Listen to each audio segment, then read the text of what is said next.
अस्सलामुअलैकुम नाज़रीन, JN news HD के साथ मैं हूं नाइला भट्टी। नजर डालते हैं आज की अहम खबरों पर। मर्दान कमिश्नर मर्दान डिवीज़न शौकत अली यूसुफजई ने मुतल्लिका हुकाम को 27 नवंबर से शुरू होने वाले इंसदाद पोलियो मुहिम को कामयाब बनाने के लिए तमाम ज़रूरी इक़दाम उठाने की हिदायत की है।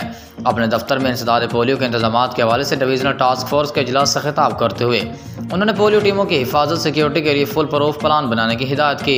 इजलास में deputy commissioner Mardan cabinet retired Abdurrahman और डिप्टी कमिश्नर स्वाबी गोहर अली के अलावा महकमा सेहत, तालीम, पुलिस, WHO और दीगर इदारों के अफसरान ने शिरकत की। इजलास को बताया गया कि 27 नवंबर से 1 दिसंबर तक चलाने जाने वाले इंसदाद पोलियो मुहिम के दौरान मर्दान और स्वाबी में 5 साल से कम उम्र के 7,70,000 बच्चों को पोलियो से बचाव की वैक्सीन दी जाएगी, जिसके लिए 3300 पोलियो टीमों की ड्यूटी लगाई गई है, जबकि 4000 एहलकार सिक्योरिटी ड्यूटी पर मामूर किए जाएंगे। कमिश्नर मर्दान डिवीज़न शौकत अली यूसुफजई ने इजलास से खिताब करते हुए कहा कि पोलियो की महलक बीमारी के खात्मे के लिए तमाम इदारों को मुश्तरका काविशें करनी चाहिए। इस हवाले से किसी भी सतह पर कोई गफलत बर्दाश्त नहीं की जाएगी।